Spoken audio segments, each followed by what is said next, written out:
wasn't able to sleep because of the noise downstairs.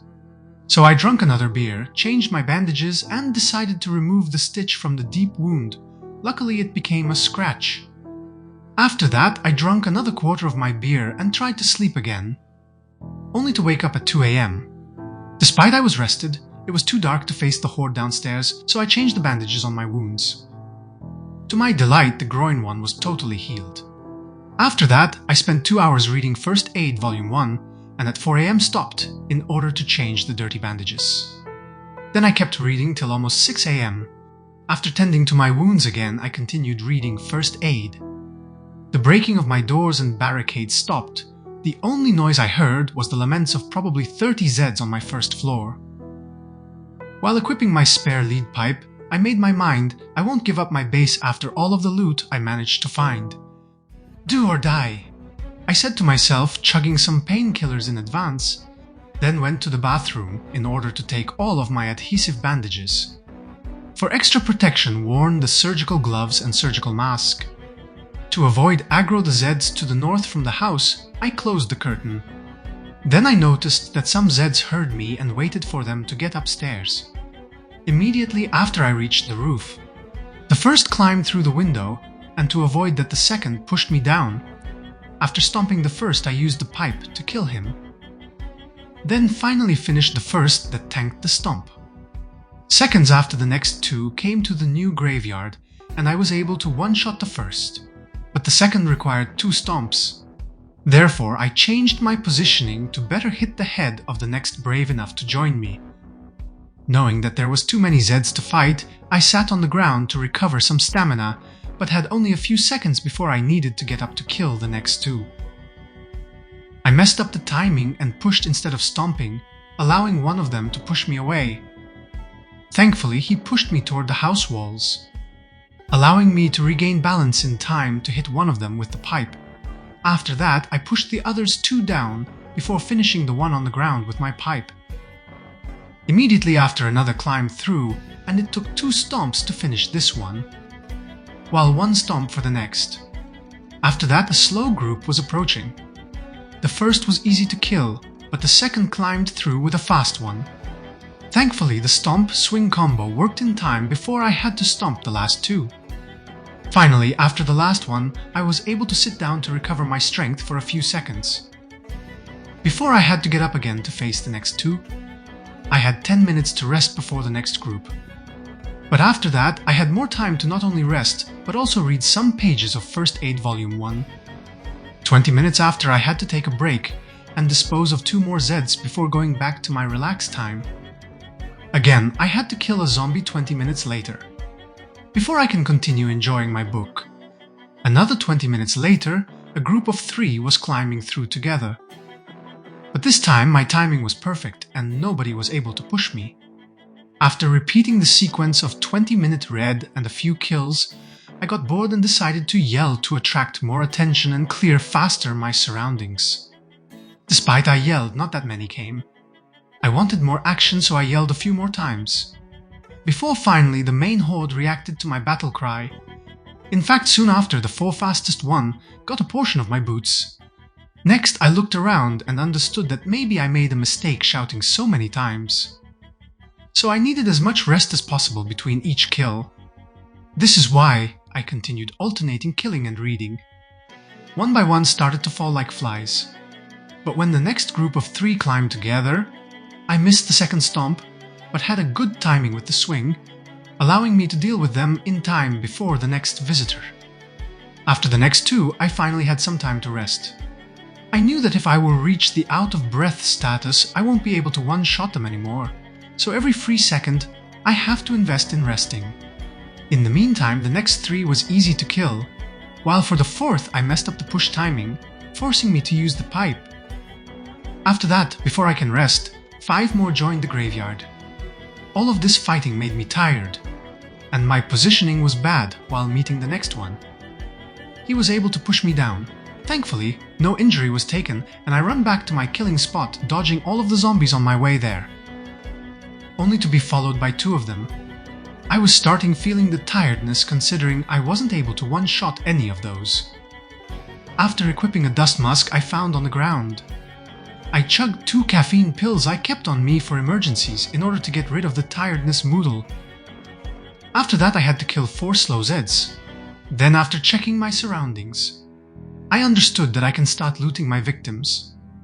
Beside the classical watches, boots and belts, I also found a hand fork I could use to dig furrows, a beanie hat that is great against the cold, half-full box of caffeine pills, finally some leather gloves I need for hand protection from injuries and cold, a riding helmet I could use if I can survive till summer, some beef jerky I will need to not die from hunger up here. Once I looted all of the bodies, I went back inside and deposited the 16 belts in the left cabinet. Then after wearing the leather gloves, finally I lost the cold moodle. Catching the fever in this situation is the last thing I need. After that I killed the last unwelcomed visitor. Then, considering that I was for too long near the corpse's pile, I decided to not risk it and closed my bedroom door, sat on the bed and finished reading my first aid guide at 6 p.m. After that, using stealth, I went in my clothing room and deposited all extra good clothes I found on the pile of dead.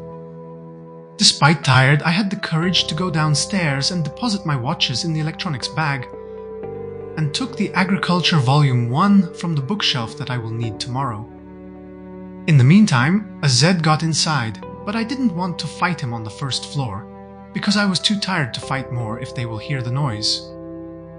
So after pushing him away, I run to the basement. For some strange reasons he wasn't coming, so I ran upstairs and waited for him to follow me. Nothing again. This is why I just closed my door and went to sleep. I will deal with him tomorrow.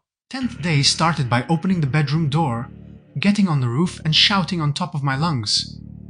I knew that this was only the beginning and that there is no point to run outside and waste extra energy when they were coming to me. The first 2 was easy to kill, while for the third I had to resort to use my broken lead pipe. This hit completely destroyed it, so I switched to the one I had on my back. Then, when it took 3 stomps to kill the 4th, I had to change my positioning, or else I will die when a group will pour in. Seeing a one-shot, I knew that it was the sweet spot. For the next group of 4, I messed up the stomp timing for the last one, so I had to use the pipe to prevent the next one to hit me. But 3 more were coming. After killing 2 with my stomp, I moved closer to the wall to prevent from being pushed down and used the pipe to keep them down. 1 was able to stand, so I had to push him. After that, I finally killed the 3 under my feet in time before the next one joined the graveyard, followed by another 6 easy to kill. Then another 4 came, but they were perfectly spaced, allowed me to kill them without any issues. Once done, I noticed that I was already out of breath. Thankfully, I was able to sit down for 5 minutes and lose the moodle, before the next 2 came to die. Every rest seconds count, so despite the next group was close, I still rested a little before dealing with those 3. After the next kill, I was again out of breath, but was still able to kill the next 2 without issues. Considering that the next one was slow, I took this opportunity to rest and read. It was enough to regain my breath before killing him. The Horde was almost dead, considering I had 10 minutes of rest before another came to meet his demise. But I messed my positioning and resorted to my pipe in order to keep him on the ground. Despite I was able to hit the right one in order to prevent from being pushed, they started to get on their feet. After pushing them all down, I tried to keep them down using my weapon. But after missing a hit, I had to resort to push one of them down from the roof. While after the other felt on the roof, I was able to finish him and the slow one to get up.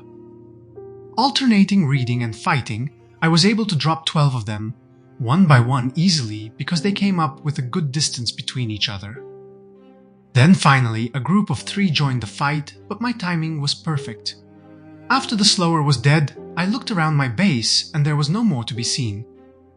So it was finally time to loot them. Beside the usual staff, I also found a knife, a carpentry chisel, followed by walkie-talkie. After those, I was glad to finally find a fanny pack and a hiking backpack I can equip. That has 3 capacity and 10 encumbrance reduction more, compared to my duffel bag. From the same Zed, I even got a sleeping bag I could use in the future while traveling in the woods. After that, I finally had some time to cut down some belts for bandages, that I wanted to use on my wounds. To my delight, all 3 of them were completely healed. Then I placed the good old duffel bag near my bed lamp. Inside it I deposited the sleeping bag. Considering I had no spare batteries, I took one from the walkie-talkie looted before. Next I moved in my new fanny pack, utility items like map marking tools, spare battery and sleeping pills. Then I placed a small backpack found on one of the corpses, on the small table near the cabinet. After that, I deposited the new clothes in the clothing rack, the belts in the left cabinet and electronic devices downstairs. Finally, I decided to get out from the house and killed the first Zed to the south. Time to check the loot, and another one came from the north. The noise of those battles started to attract a decent amount of them. To avoid more trouble, I went back to my roof, and after killing 2 of them, I noticed that a small horde was reaching my location. They were slow, so I sat to read my agriculture book. In total 7 came to die. This group was easy because they were all spread out. At this point I wanted to go out again, but a Zed was waiting me on the stairs. I didn't want stink inside my house, so I led him to my roof before killing him. While checking for some good loot, I found a bucket hat that has better insulation compared to mine. Then I killed another zombie that came visit me and went back inside. I was tired, so to not risk it, I sat on the bed and read the Agriculture Level 1 book till dawn. At this point, I didn't want to use my torch batteries for any activity and went to sleep instead. But a digital watch alarm woke me up 1 hour later. So I ate my beef jerky and had to fast forward till 10 p.m. and a half before I was able to sleep again.